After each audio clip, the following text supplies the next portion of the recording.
when you do physical training, you strengthen the body.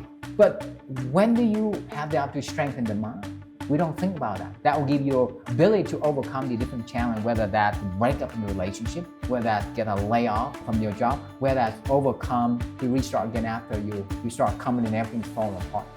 You need that mental strength. I encourage everyone, you should look at hardship as a way to train you to think. Don't fall into that victim mentality. Look at an opportunity to strengthen your mind. I would not be here today, what I'm doing and what the thing I'm going to do without the hardship, because to me those are lessons. Vincent, for those who don't know you, how do you usually introduce yourself? Yes, well, thank you for giving the opportunity to share. So I was born in Vietnam in 1982, about an hour from here, Long Khánh.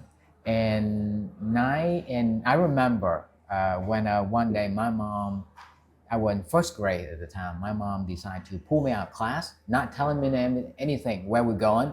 And next thing I know, I'm in a little canoe on the river, carrying 2 jugs of water at night. And then the canoe, small canoe, me, I was 7, my brother was 3.5, and my mom in early 20. Next thing we know, there's a big boat waiting for us outside. And here we are on the boat. My mom didn't tell me anything. So, we got there, there's 100 people on the boat. And then I realized that we are going somewhere with this boat, fishing boat. Wooden boat, okay? That meant to only carry maybe 10 fishermen. Here we are, we have 165 people packed in a little fishing boat, like sardine, okay? And then we were heading at night, we're heading down to this big ocean, not knowing where we go. And then in the morning, now we are allowed to get up to the top of the boat to get some fresh air. And my mom told us that we are going to a refugee camp. So here I am. And it's like, okay, here I guess where we're going. Didn't know any better, 7 at the time. And then we spent days at sea, just like many Vietnamese people who are, left the country that time. It was scary, to be honest with you, because, I never been in a boat before. How old were you, 9? I was 7 at the time. 7 at the time. Okay. 7 at the time. And my brother, we never in the boat, but I still remember vividly, there are a lot of people who were thrown up everywhere. Because these are city people who never been in a boat before. Luckily, me and my brother, for some reason that we didn't get seasick at all. But spending days at sea, and next thing we know that we have a container ship from Holland that were passing by us, and then we were waving, the people were screaming, and they decided to help us. And I remember they brought it on board. They fed us, and they took the oil from the boat that we have, and they ran the boat. And everybody was begging them to take us back to where they are. But they couldn't legally, they couldn't do that. They are a commercial shipping container ship. They're not allowed to do that. So they brought us to a refugee camp in Malaysia. It was dark at night. And the next thing we know, there's 100 of us, 165. I still remember that number, 165 people on the bus. And they were taking us to a camp, and it was at night, and they would have a lot of these police officers. They all carry very heavy guns or weapons, if you will. And everybody was so scared. I remember everybody was crying, and they were saying, hey, they probably take them to the woods in the forest, and they shoot everybody. Nobody know about us.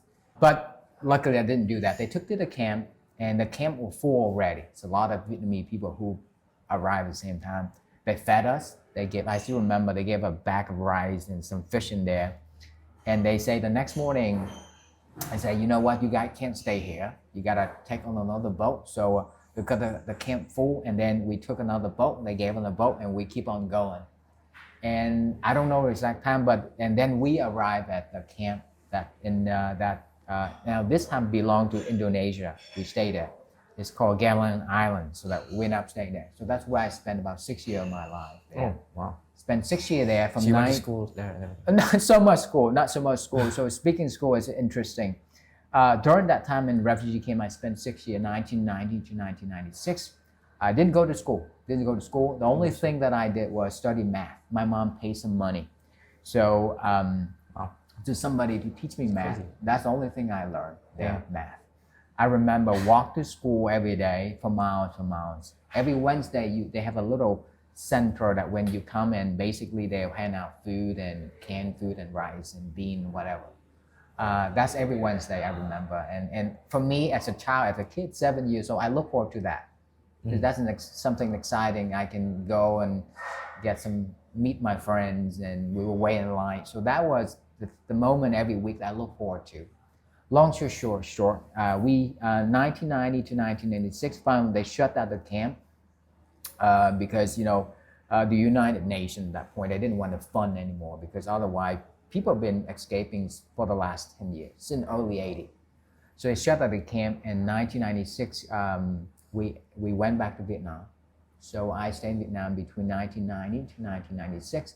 Now, it was a challenge for me because when I moved back here, I couldn't integrate in school. I missed it completely. I was supposed to in middle school, but I had first grade education in Vietnam and left. And then I came back here.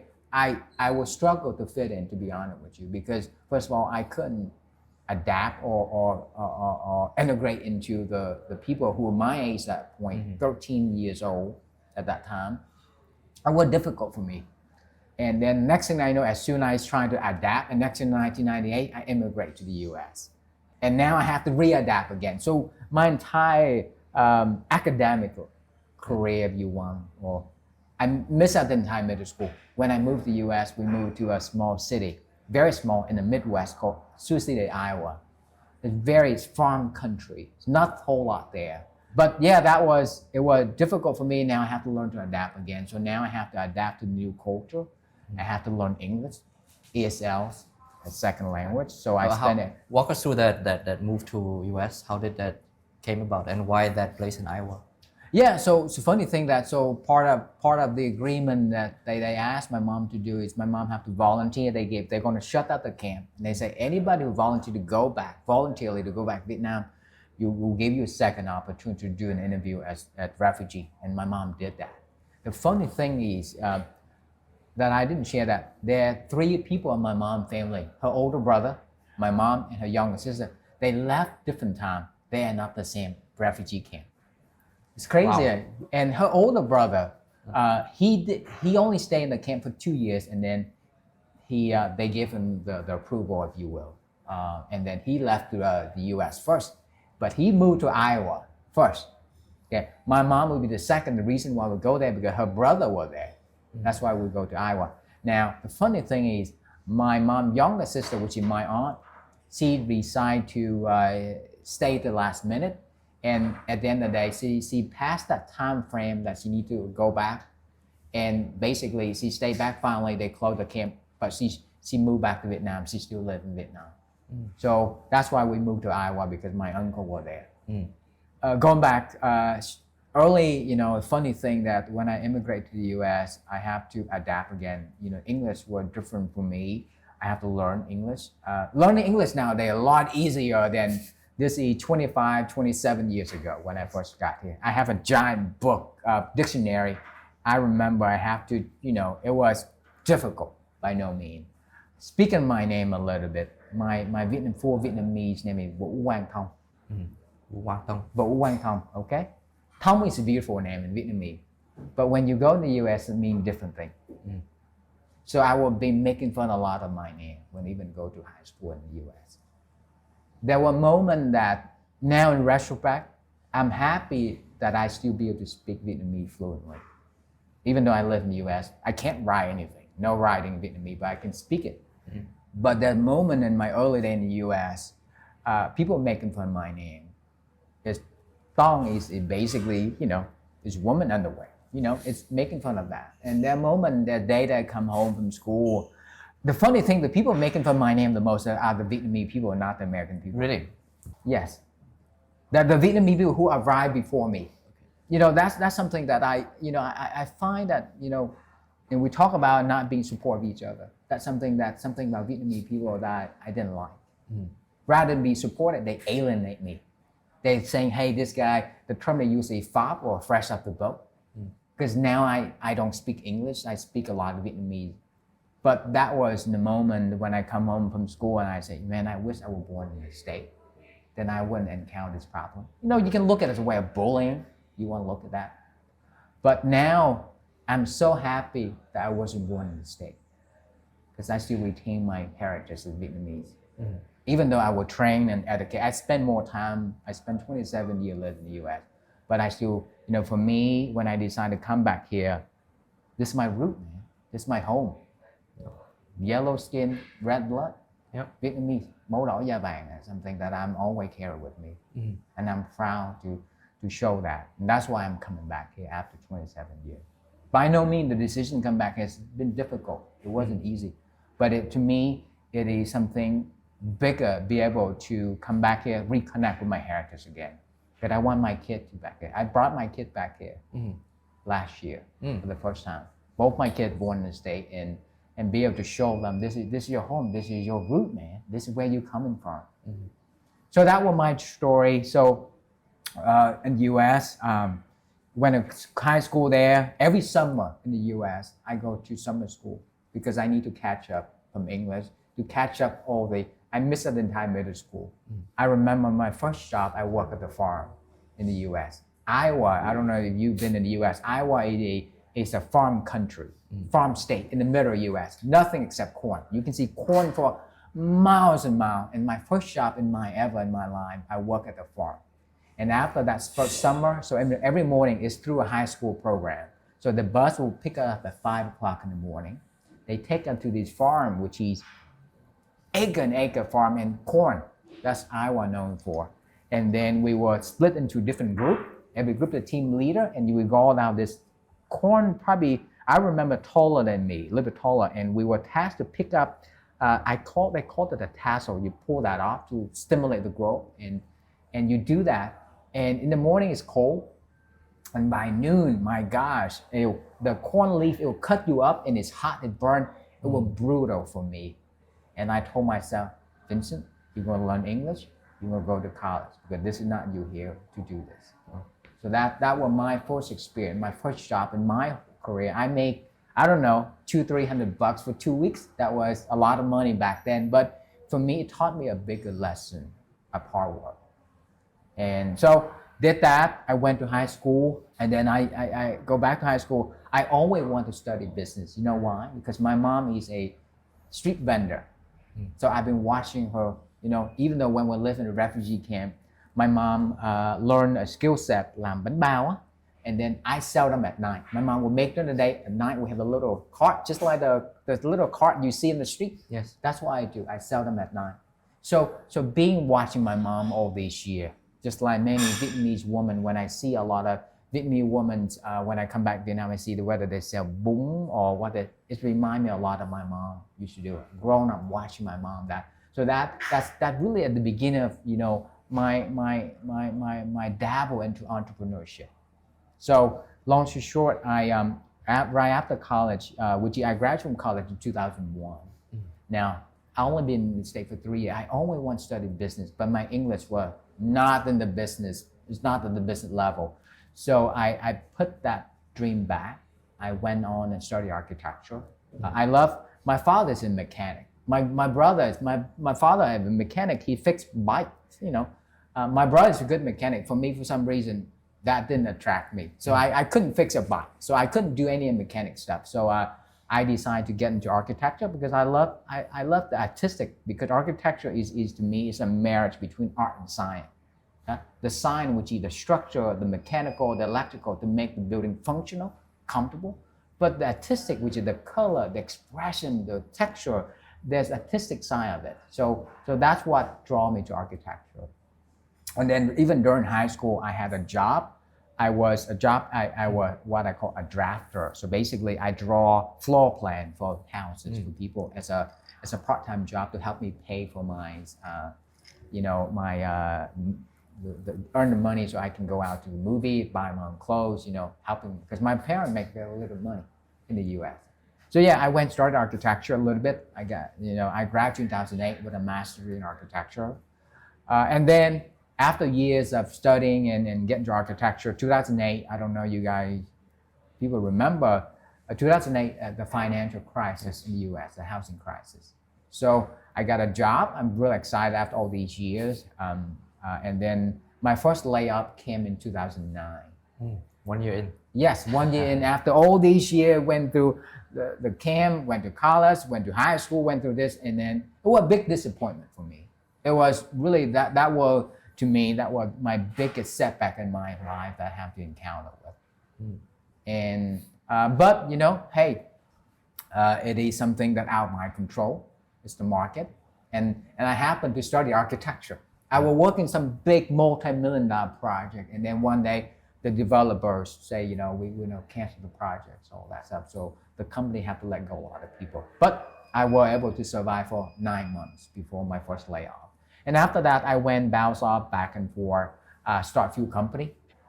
In my profession, I started a total of 5 companies total, and 3 of them died. And I'll tell you the reason why they died. Yes. So left architecture, went into design a little bit, and went to engineering. And that's where I went from design side, do a lot of design side, and then went to engineering. And that's where that knowledge I gained, because engineering, you have to be focused on the precision, the technical aspect of it. That's where I learned a lot. So I left architecture. I worked as an engineer for a domestic company where we work, our clients range from Nike, Apple, Starbucks. We design manufacturing. So I went from the design side, I went to manufacturing engineering. So I worked my way from a project engineer into a director level. My last position, I was leading a team of about 25 engineers. I spent a lot of time, and I worked my butt off for that. And I learned a lot along the way.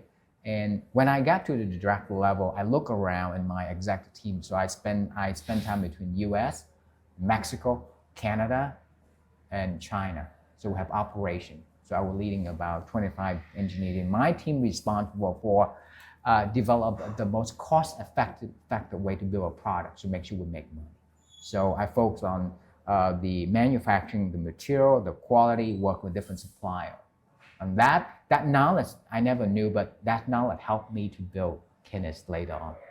That's the foundation I learned. Started engineering, and I remember vividly one day, one of our CEO, we hired a new CEO, he from the UK, he came to my plant. We have a plant in Richmond, Virginia, manufacturing. I don't know, we have about 500 employees. And he came to a plant, and I was part of the executive leadership team. He gave a very inspiring CEO level talk, rally up the leadership team. And I find that very inspiring. So that's the moment that I say, I want to go beyond my technical skill set. I want to get into management. I want to be able to expand my role, become maybe the VP operation. One day I will become a CEO, aspiring to become a new CEO. So that's where I decided to go back to school, pursue my business ambition that I put aside many years ago. So I decided to go back to grad school at night. So working, you're looking at 15, 16 hours a day for me. Spent 2 years, went back to school and got my MBA. And along the way, start a few companies. And then when I got my MBA, and that's where really how I start Kinis, really, after having failed 3 companies before that, which is the reason why zero product market fit. And I will talk more about that later. But that's my journey. And then at the end of the day, I am a problem solver at the end of the day. I ask a lot of questions. I start with, I'm a very mission-driven person. I can be very visionary from, architecture taught me to be thinking from a layer. Engineering taught me to be precision, the technical. And the entrepreneurship taught me to think, to solve big problems, to have the ambition. And I think, and at the end of the day, I'm the type of person that always love to challenge status quo. I like to solve problems. I like to solve problems that truly create impact for society, something bigger. So yeah, that's a little about me. Thank you for sharing. I love to tap into all of the bits and parts there, but maybe quickly for context for the listeners, what is Kinis? What is the mission? What is the stage? And how has it been?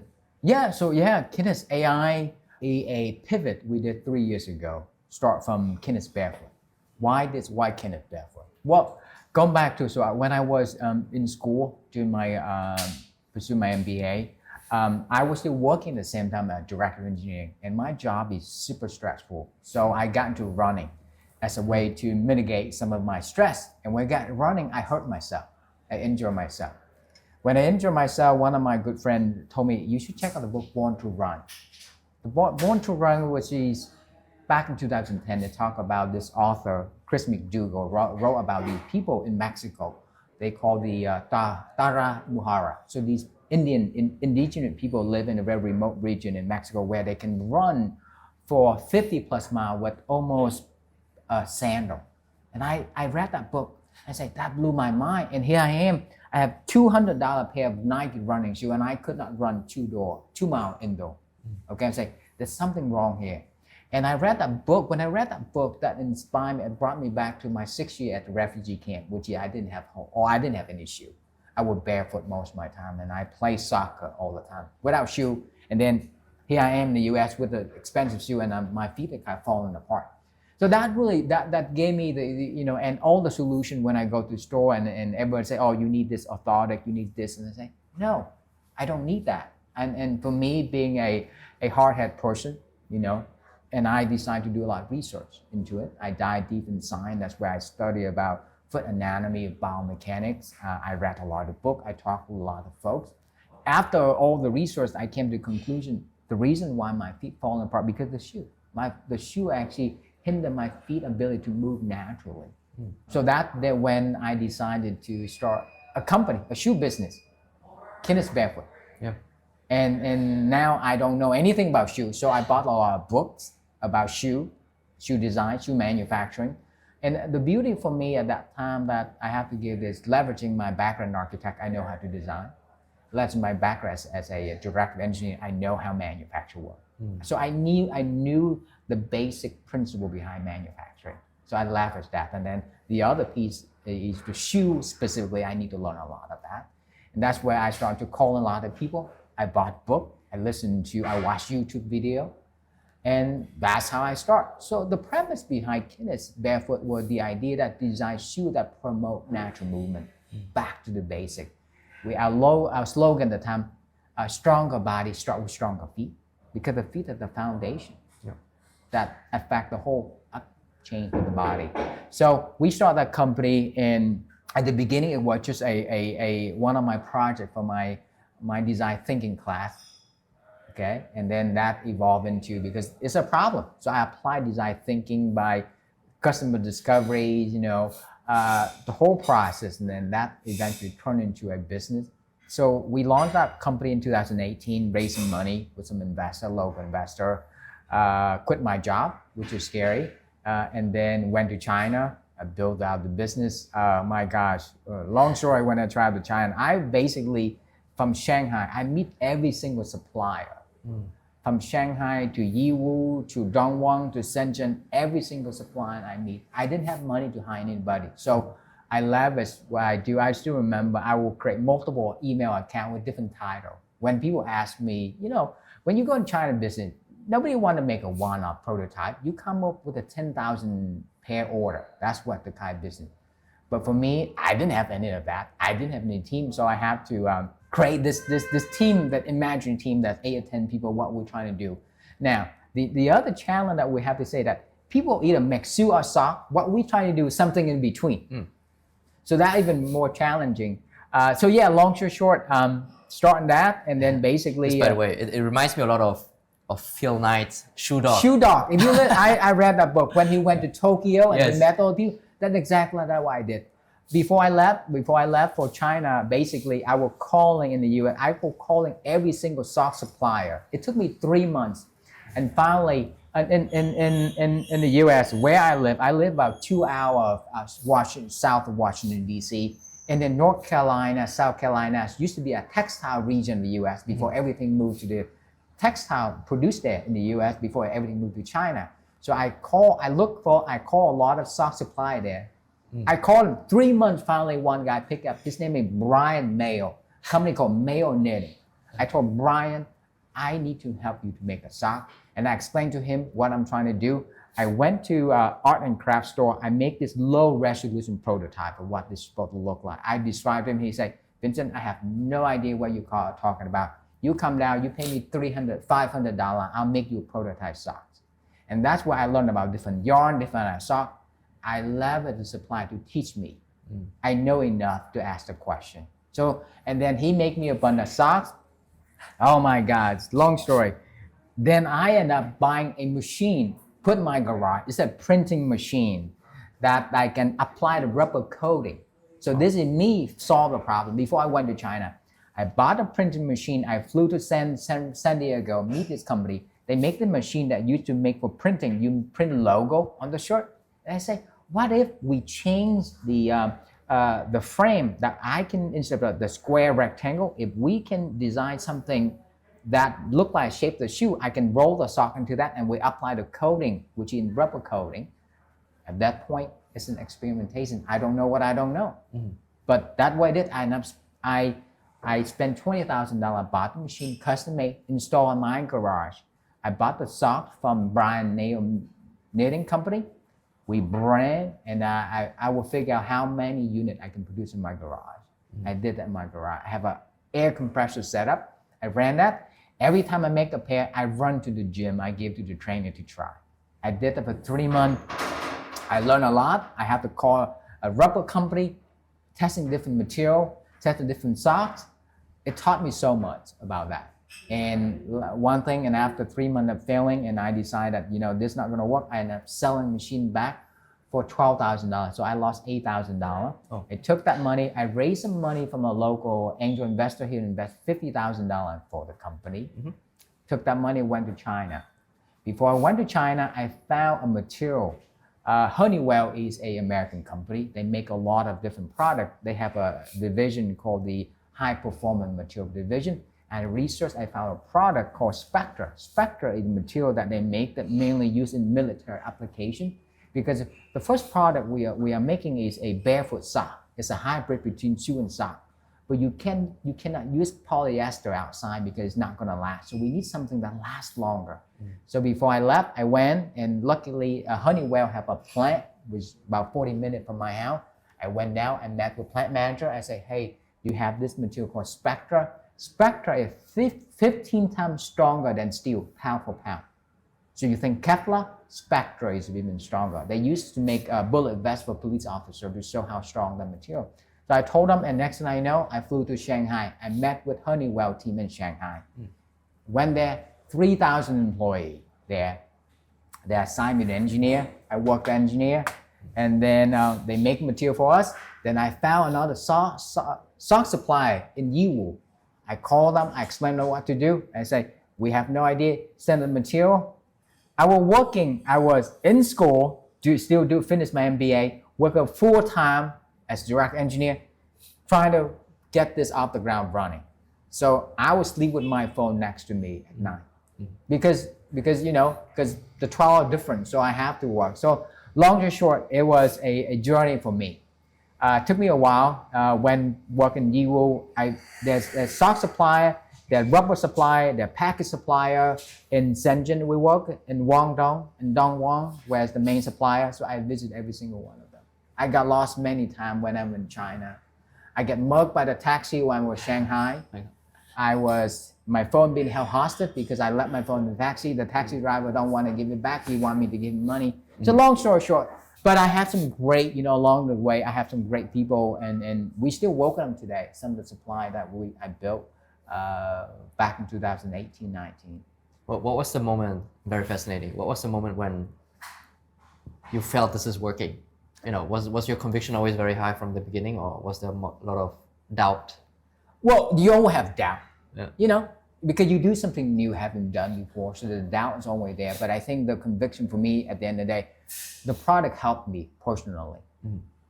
Because the problem started with me. I have an injury I have to solve. We developed a product, and for me, it helped me because I think this helped me. There are people who have similar problems, but they're not being presented a solution. Yeah. We are presented with a quick fix solution. What I'm looking for is a long-term sustainable solution. So that was, so we have 3 products. We launched 3 products in the market. 2 of our products get medical approval. 2 of our shoes get medical approval from the American Podiatrists Association. So at the beginning, Kinis itself, and even the name, Kinis derived from the word kinesiology. When you think of Nike, well, Nike is from the God of victory. But when we started Kinis, we root deep into understand human movement. So that's why we named the company Kinis. And we have 3 products we're selling for the last couple of years. Most of our customers US and Europe based because this language is still very new when it comes to, we do have ship our product to Hong Kong and Singapore. But, and then 3 years ago, we decided to pivot the company from a minimal footwear company into a digital health company. Why did we do that? Well, we have a lot of feedback, really driven from our customer. We have a lot of customer buying our walking shoe called the Lucy. And we have keep getting a lot of people asking us, especially older population, that do you have any shoe that help me make my balance better?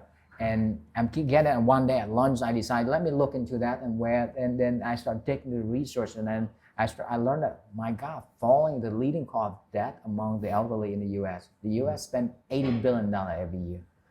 40,000 people die every year from falling. And when you look at the solution for the last 30 years, there haven't been a very sustainable solution. And we want to fix that. And that's where we decided that, hey, there's an opportunity that we leverage technology. And that's what the beginning of, ChatGPT and AI. So I'm saying, there's an opportunity. What if we can, the question becomes at that point, what instead of treating the fall, what if we can predict that? So we change from reactive, because right now you wait till falling, then you treat them. Well, that's unsustainable. So on that's where we start to pose the question, can we do that? And that's where we decided to pivot the company to Kinis AI, leveraging sensor technology, leveraging the power of artificial intelligence that we can shift from now, instead of waiting till something falling, we can predict that weeks and months ahead of time. So we can step in to put an early intervention. So tell me about the products now. The products, yeah. So we pivot to Kinis AI. So Kinis AI is a digital health company. We develop a movement intelligence platform. What we are going to do is we want to provide a tool that a early balance screening technology. That means our target customer are people over age 50. Why that?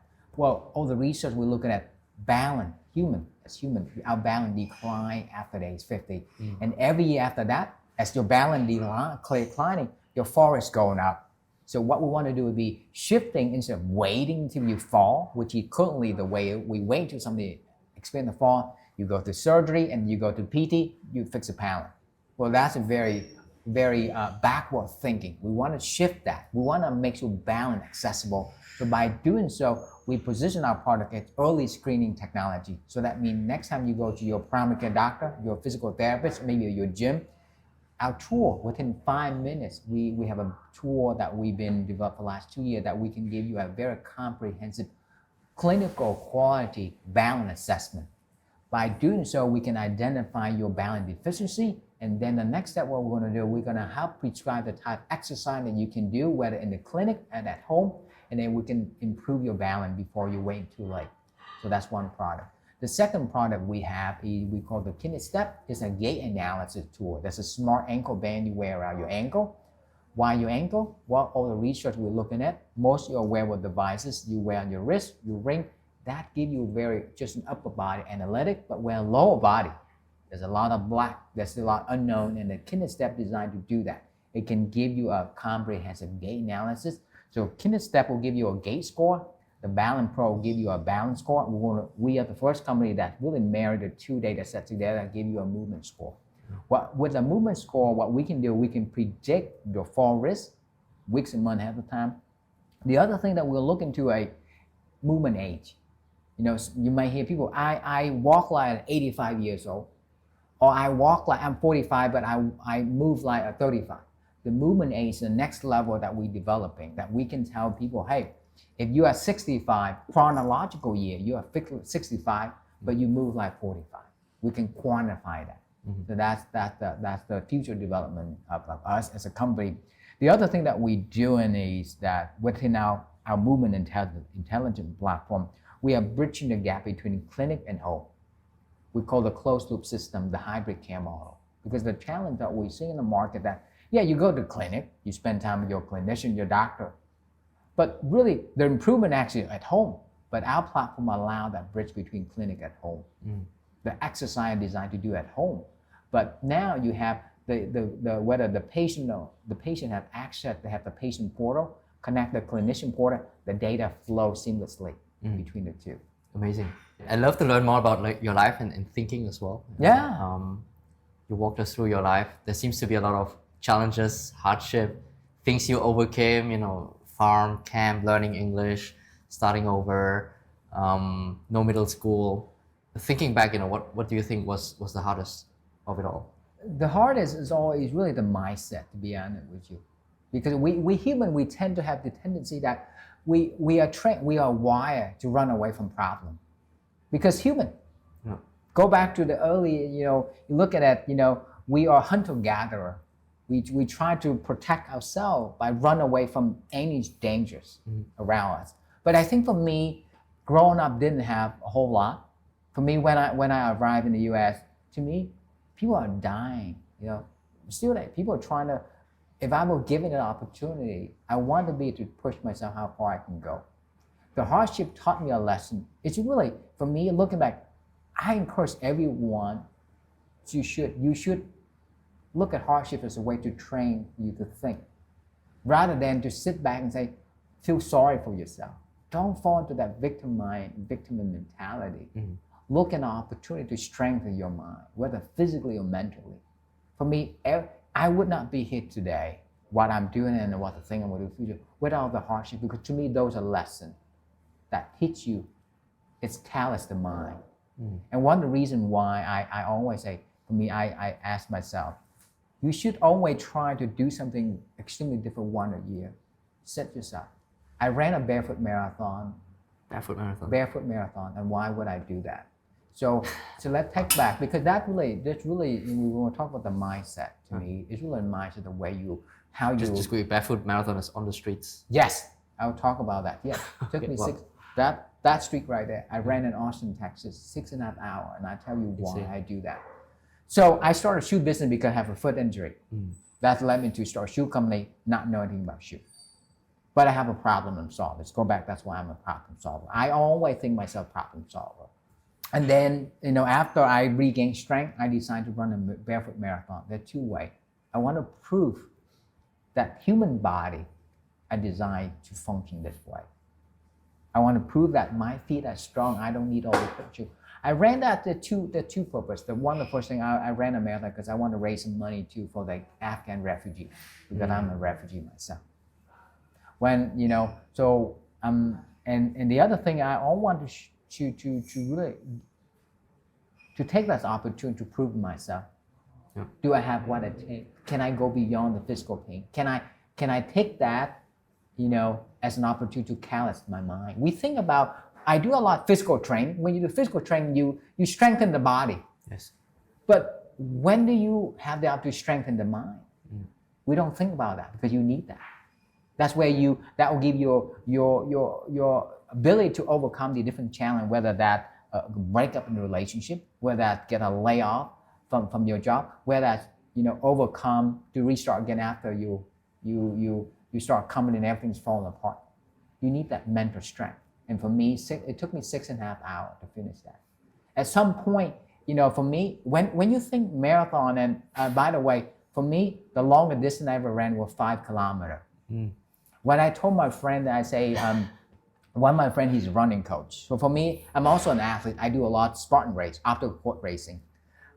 39 years old, still running. And I told my his name is Dex. I said, Dex, he's a running coach and he trains people run. And I said, I'm gonna run a marathon. And I asked him, what the average training time for somebody who never run that distance? He said, you need about 6 months. And I look at him in the eye and say, I have 6 weeks and I'm gonna run it barefoot. And he said, you are crazy. And I said, I do that. And I did. It took me 6 weeks and I trained and I didn't know I had the capacity. Going to this, I didn't know that I can do it. But I pushed you because again, it's really strengthened the mind. Would I ever do it again? Probably not. But I proved that I have that mental capacity. Because at some point it's no longer, the body will tell you quit. Why will you do that? It hurt, it's stupid. Yeah. But really at the point it's really the mind have to overcome. How painful was it to Oh, well, very painful. I wouldn't recommend that for anybody, unless that's something you want to challenge yourself. That's why I think it's really, that for me is the opportunity to callous my mind for what I'm doing now. Because to me, the problem solving now, there's a bigger problem waiting for me. So that mindset is ultimately the ability to look at setback, you look at failure differently. Yes. It's the mindset than anything else. Because to me, every failure is a you are testing the assumption. Okay, you make the decision, whether that for your professional career, for your team, or for your product, whatever it may be, you make the assumption, and then ultimately what does success tell you? Tell you that your assumption is correct. If you fail, that means, okay, well, then what did I learn from that? Your assumption is incorrect at some point. Whether the data was incorrect, your intuition wasn't right, whatever it may be. But one way or another, you get something out of that. How do you get into this mindset of overcoming problems and going straight into it? Like you said, we humans, hunter-gatherers, we default to safety, to comfort. For someone who is starting out, how did you become a problem solver? Well, I think you have to start with curiosity. That's one thing human, which we don't talk about that now a lot these days because we have the rise of artificial intelligence. The one thing that we still have left out in our control, curiosity. When you have curiosity, that means that's something that excites you, that you want to learn more, you want to solve. So by having that mindset, to me, this is the beginning. And I always encourage people when you are first out, try both things. Try everything. You look at I don't know, you look at one of the biggest failure in Amazon, Jeff Bezos made with the phone. The phone was the Fire phone was the biggest failure. But to them, it's an experimentation. The audacity, because innovate thinking doesn't cost any money. Thinking doesn't cost any money. If that's the case, then dream big. Dream, that's something that human we possess. Curiosity, that's something that we possess. We should tap into that. So in order to get to that next level, to look at, to overcome what you say, the setback, that means you start with bold thinking. Try that, experience that. Fail, you should. I encourage everyone should suffer. I agree with Jensen Huang when he talked about, you should have to suffer. Because I think that's where you can find that you truly who you are. That's where you look at that as opportunities to pull back a little bit and ask yourself, do I have what it takes? What did I learn from it? How can I because to me, sometimes we look at success, and then if you are doing something big, something innovative, and you tell me that you never failed before, then I'm start questioning, are you taking big enough risk? Are you making the right decision? Or you just want to play it safe? I think you look at all successful people that develop breakthrough technology are the people who fail the most. But though failure didn't stop them from dreaming bigger, solve bigger problems. I love that. Tell us about your journey to Vietnam. You touched on now connecting, moving more towards Vietnam. Tell us about that journey now. Yeah, well, I think my journey back to Vietnam, I have to say, at some point at the beginning, I was experiencing the identity crisis. Am I American? Am I Vietnamese? But to me, that really doesn't matter. But to me, coming back to Vietnam, at the end of the day, I love the culture. I love my heritage. And I think I'm very lucky. And then, the biggest loss in my life, that would be I don't know how to speak my language anymore, the Vietnamese language. Sometimes when I go out, especially nowadays, most of the time I communicate, especially with young people, I communicate in English because I want them to learn English. That's how I learn. The best way to learn English is to speak it, not to write about it. So for me, and then they realized that I can speak Vietnamese, and I told them I lived 27 years, I can speak to them. Yes, of course. Why would I forget? This is my birthplace. This is my culture and heritage. So to me, looking back, the biggest loss in my life is that I would not be able to learn how no longer be able to speak my own language. But I'm very lucky to do that.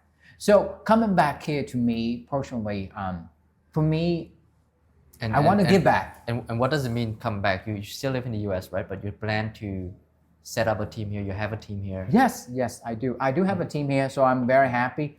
We have a team here which opened office a couple months ago. We have a team. We have about 8 people working for us now, and I am envisioning that our next year as we scale up the operation, as we're looking to enter the Vietnam market as well to serve Vietnamese community. I'm looking to spend 50 and 50 my time between US and Vietnam, and be able to for me, one thing I love to do is I love to teach. I teach you something. For me, people think teaching for me is a way for me to escape from all the craziness running a startup, a high growth startup. Teaching for me to share. I tend to share about my failure a lot through my teaching, and I love to give in a way for me to, teaching for me is a way to get back. I think I was very fortunate when I started my company in the US. I have some of the best mentors that I could have asked for. They have given me unconditionally, taught me to guide me to where I am today. And for me, it's a way to say thank you to my mentors. For me, I want to continue that, to be able to give back as much as possible. From your journey with building your business, what are some of those lessons you're realizing, in hindsight? Well, I think hindsight, to me, the biggest thing would be not knowing is probably the most powerful thing that you can possess. Inexperience is the power. When we think of startup, when we think of business, generally speaking, we think, oh, you have to have an experience. I agree, but in the beginning, you don't need that. Because for me, starting a shoe business because I didn't know anything about shoes, so I came with a very different mindset. I came from the consumer perspective. Okay, I don't have the preconceived notion. Okay, and then when I start Kinis AI, I'm not a software. I never started a software company before. I never dabble into HIPAA compliant or science technology. I never, I have some basic, but not knowing allowed me to look at the problem from a very different perspective. So inexperience is a power. It's not a weakness. But at some point, you need to find the right people, plug them in. But at the beginning, it's just, you have to be able to say, what is the problem I want to solve here? How do I quantify this problem? You have to look for qualitative and quantitative. And why would I do that? So have a sense of purpose. The why is important to me. How would you advise someone who's just starting out, inexperienced, consumer perspective, wants to start a business? Well, at the end of the day, I don't recommend, just my mind, I don't recommend you go out, write a business plan or none of that. Because all that doesn't make sense. What I recommend is you have to start with the purpose.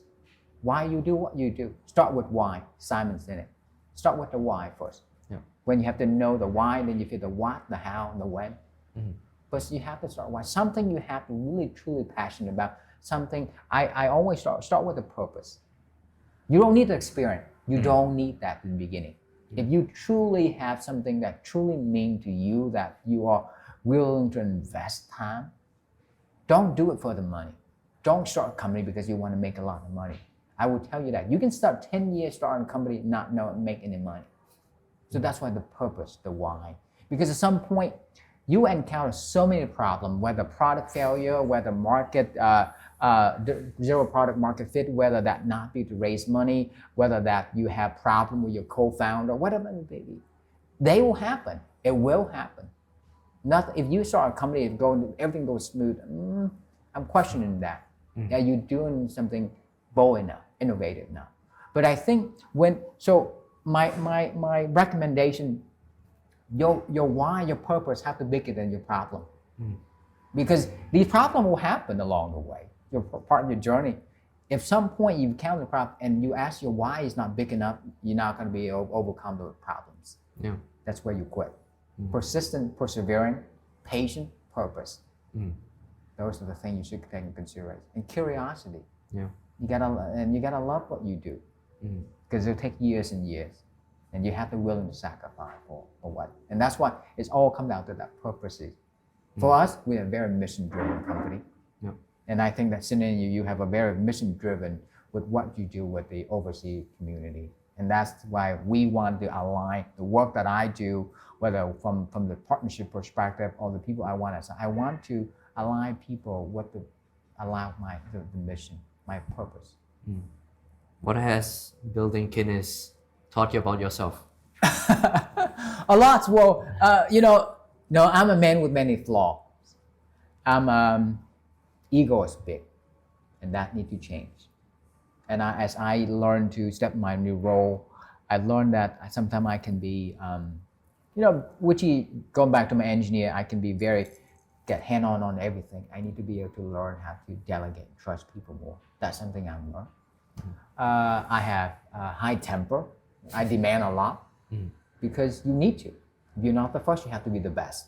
You cannot mediocre, incremental engineer not going to do it for me. So you have to set high standard for me. Sometimes I find myself that, I expect a lot from people, and I think that's something that I need to. I think everybody operate at different speed. I operate at very high speed. I learned that I need to work on my emotional intelligence as a leader. That's something that's my weakness. I'm working on that. Yeah. What do you think? What's the gap? What is your emotional intelligence now, and where do you want to get? Well, I want to get to the point that I want to be able to empathize with people more. I'm very technical and very business driven, so I have a high demand, and I think I want to create a culture where people feel like that they work with a leader that can empathize with them beyond just a magic number. Because I'm very, very laser focused. High driven, drive demand a lot, and you need that. But I think I need to find that balance somehow, because at a culture that you operate at that velocity. Imagine driving a car and you drive 100 miles per hour every single day. It will break at some point. So that's something for me that I need to learn how to adapt. I have to be able to be like water. Water can be soft and can be very powerful at the same time. The metaphor.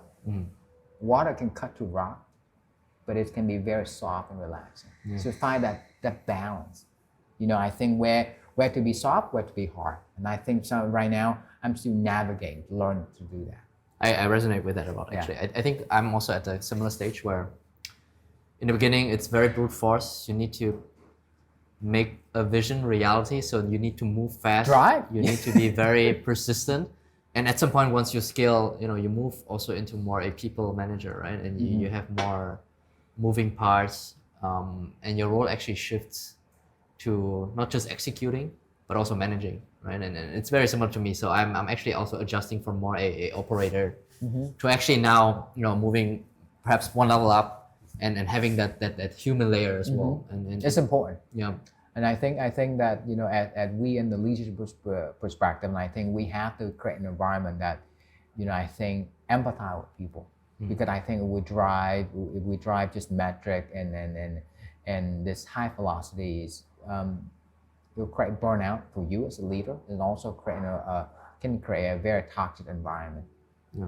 People are your greatest assets in the company, and we want to make sure that people feel value and that they want to come to work for a leader that can really empathize with them. That's important. Without the people, you don't have a company. What's a belief or philosophy about business or entrepreneurship that you changed your mind on throughout your journey? For me personally, this is the greatest time to be alive. This is the time that we have a different kind of intelligence. We're the first time that we can actually go to the moon. We're the first time we explore the universe. This is the first time that where human and machine integrate. We are evolving as species. How we evolve now, and it's an exciting time to be alive, to be honest with you. For me, I want to be able to see the opportunity that there are so many problems on the global scale. And if you look at the start of the beginning of the industrial revolution to where we are today, we create a lot of we eradicate a lot of diseases, but at the same time, throughout that industrial revolution, we also create a lot of damage to the environment, society. We have mental health.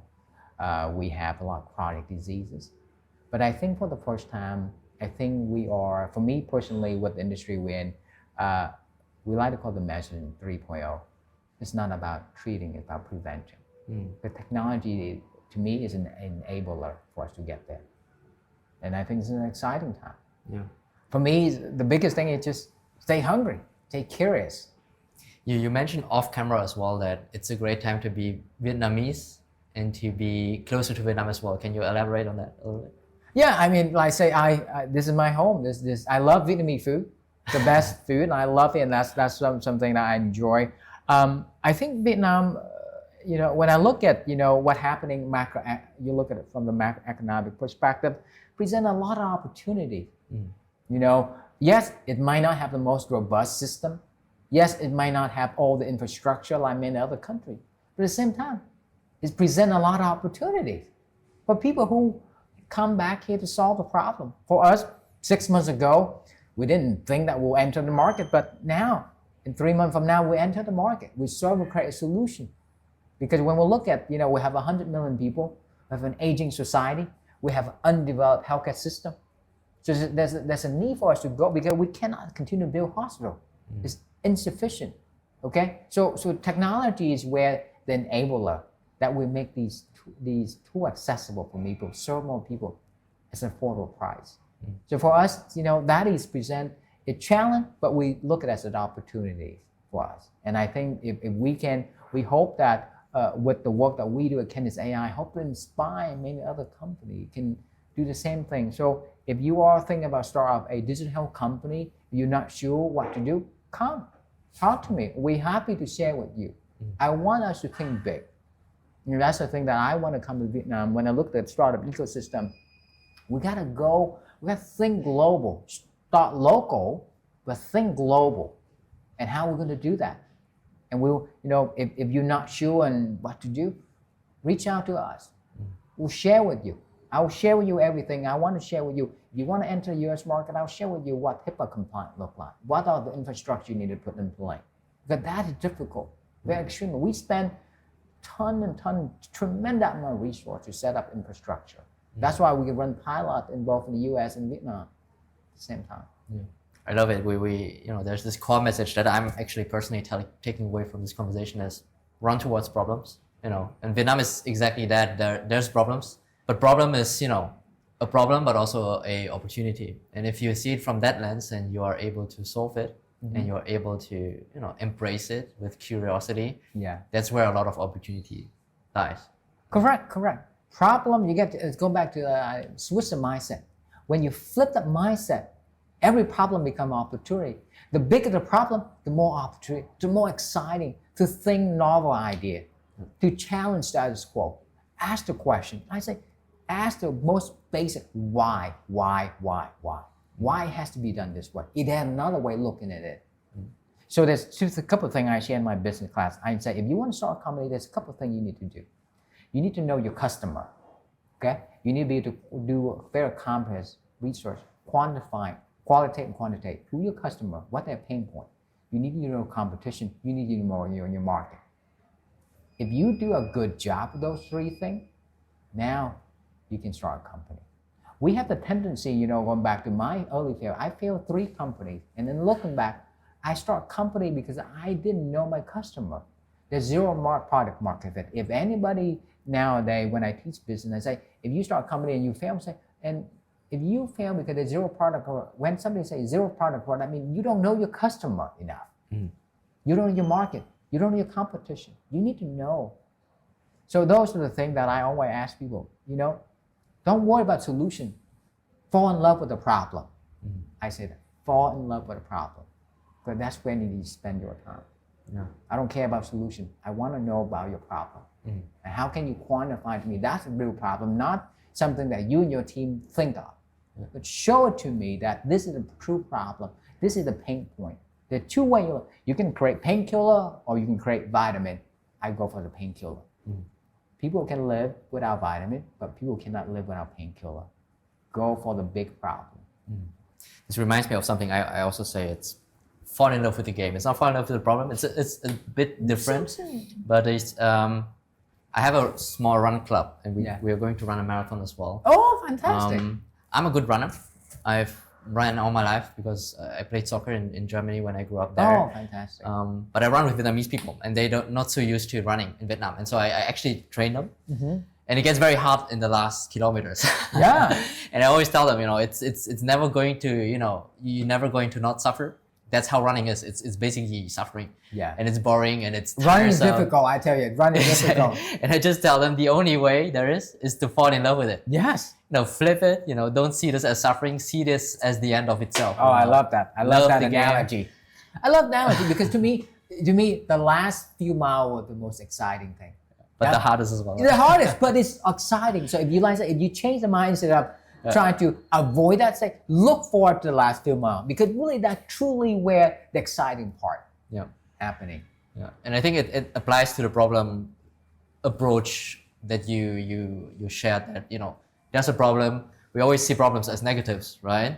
But flip your mindset. It's actually the positive because if there's a problem, people don't go into it. People don't try to solve it because we default to comfort, right? If you're the person that actually embraces the problem, it's such a competitive edge. It's such a competitive advantage. It's the mindset. It's a mindset.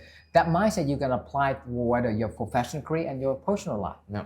We are human. I mean, life will throw, if you embrace problem as something, an opportunity to solve something big, then you should be able to overcome all these challenges. Yeah. Because people pay you because you solve a problem. You solve a big problem. That's why people reward you for that. Yeah. Yeah, it's really the mindset. Yes. Business problem, sports. I have a third one that I'm thinking about right now while we talk. It's actually relationships. Yeah. And there's the saying that there is a hard conversation that you need to have for a better relationship, right?